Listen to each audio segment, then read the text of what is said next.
Welcome back everyone. Today I'm back with a Dreamfarm kitchen gadget. This is supposedly a new take on the classic mandolin slicer design. Does it really work and how does it compare to this OXO model? Let's find out in today's review, starting with the unboxing. Let's take a look at the Nocutu or Nocutu by Dreamfarm. It sells for $23.49, has a 4.6 star rating among only 15 reviews as of this filming. And there it is. Now they claim it's the only mandolin slicer that can cut all the way down to the very last slice with no waste. They say this is achieved by its unique flexible finger guard right here. That's pretty flexible. And there's the blade itself. They say there's 3 settings, 1, 2, or 3 millimeters, which is achieved by this slider right here. And you can even see right there what it says what size you're at. It says it's also a fold-out foot right here. There it is. So it can stand up as well. It's also dishwasher safe. So now people who like it, they claim that it's sharp, fast, well made, and easy to clean. Now some people online didn't like it. Some people said the finger guard is not as easy to use as shown, or it's not as effective. So I'm gonna clean this off, read this over, and then get started. Let's try this mandolin slicer now, shall we? Now taking a closer look at it, it does seem kind of small now that I look at it. I mean, compared to my hand size, you can see it's pretty small. I have an OXO mandolin slicer I've also used in the past, and that seems small, but it's even smaller than that. The small size could be desirable depending on your use, but let's do some slicing and see what we got here. Now my biggest question here is a lot of people are saying on Amazon this was a little bit on the difficult side to use. I think you're supposed to use it with these up. That's what they were showing in the demonstration. That's how I'm going to do it. So grabbing an apple here, it seems like it should work. Let's see. By the way, I was trying to find what the consensus is on the best way to mandolin an apple, and there really isn't one. Every video I watched using a mandolin on an apple seemed to be different. So there seems to be no one technique that everybody uses. All right, so here we go. I have my Dreamfarm slicer and I have my apple. First cuts, here we go. All right, this, by the way, I'm set to 2 millimeters.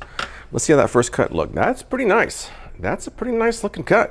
Let's go a little bit faster here now.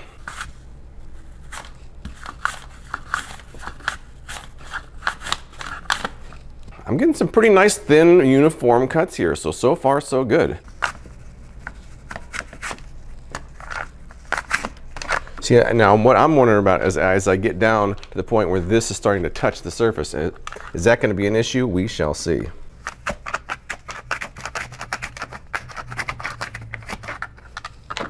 I mean, so far it doesn't seem to be having too much problem with it. My apple's getting a little bit crooked though. What if I use it without the guard for a second here? Oh wow, you know, I've got to say it's easier without that guard. Obviously, you don't want to go too close without it, but oh yeah, I can see when it starts getting small. What are you supposed to do here? I guess you're supposed to push it down like this with your palm.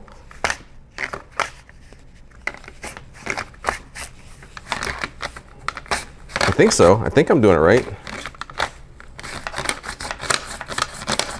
And you're supposed to get down to nothing, which I am. Well, there's a little bit left.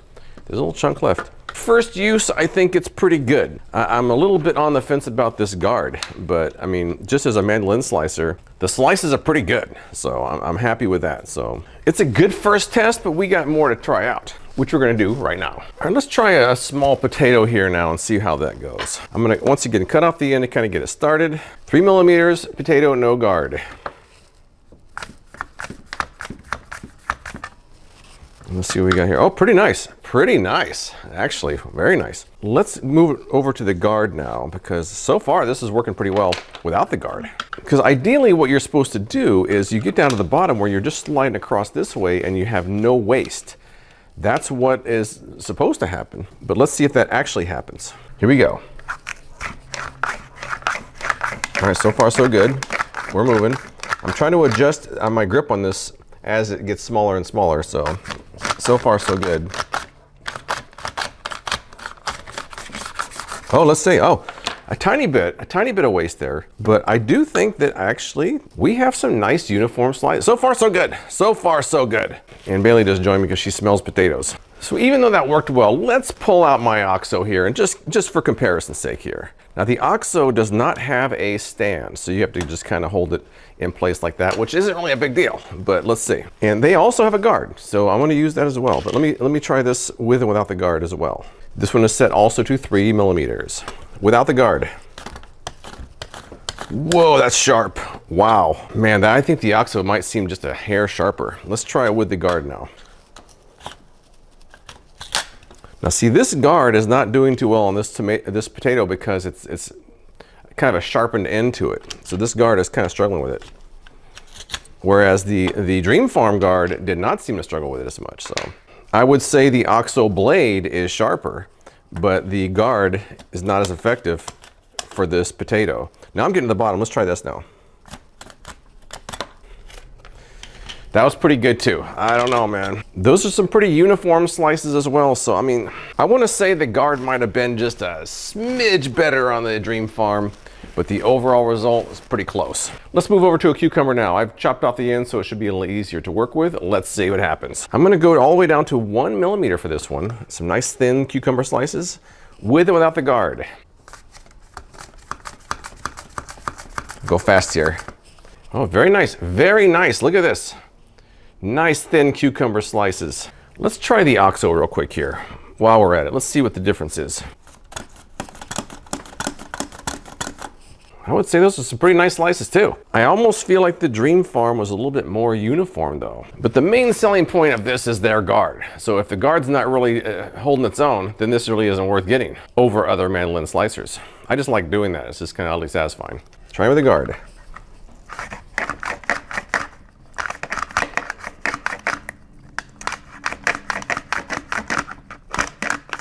I feel like at times the guard is getting stuck, but I feel like I'm kind of getting used to it as well.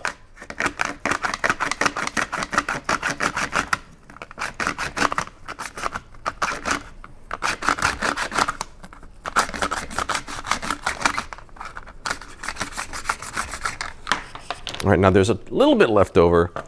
I feel like I was able to get the guard working, but I also feel like I need to compare it to the OXO again. Let's do that. Let's start without the guard and then move to it.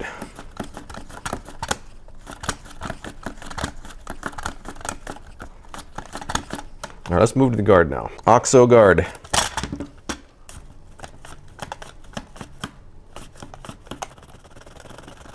Well, the OXO's kind of started getting off a little bit, so I feel like this guard, I was putting too much pressure on one side and was becoming more uneven. So I'm starting to think this guard might be a little better, at least from what I've tried out. But we have more to try out though. Let's try a tomato and see how that goes. Now, one thing I also noticed between the OXO and the Dreamfarm is that the OXO is a little bit clunkier to change the setting. It doesn't move smoothly. The Dreamfarm does seem easier to change the setting, so that's good. Let's go 3 millimeters for this tomato now. I'm gonna try to use the guard since the guard is a selling point. Let me try a couple slices without the guard first though. All right, so it looks like it's gonna work no problem with that. Let's try with the guard now.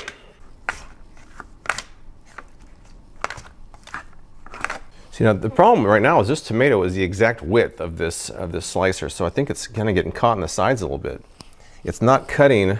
See, the blade doesn't go all the way out the side, but the tomato does. So I think that's becoming a little bit of an issue as I get to the thicker part of it. We're getting this. That's not great. Because you can see this is only a few inches wide. I think that might be an issue right now. Let's try the guard again. Now, once again, see the width of the tomato is beyond the width of the blade. So I think this is going to be a no-go. Let's try on the OXO. Is the OXO wide enough? The OXO also, this tomato is too wide. This is really a very large tomato.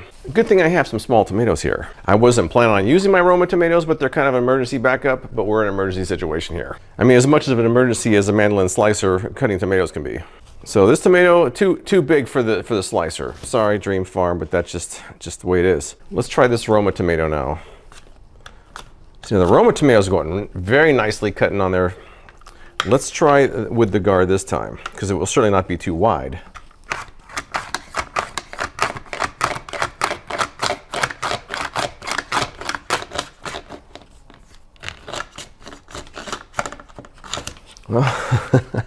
Well, I mean, for the most part, it did pretty well. The very end got a little bit awkward. The very end got awkward, but for the most part, we have some nice, beautiful Roma tomato slices. The other tomato was just too wide. It was just too wide. It was causing problems. There's one more thing I want to try in here. Not something that I would normally put in a mandolin slicer, but they show on the product demonstration, so I got to try myself, and that is some block cheese. I don't really think of block cheese in a mandolin slicer, but that's what they show, so let's try that next. Now it's not too wide for it, so let's see what we've got here. I'm gonna try it with and without the guard, see if it even works. And it's cutting through it. It's a bit of force, left a little bit behind. And that slice is not bad, but a little bit tapered, Let's try another. Maybe that was just the first slice there. Let's keep going.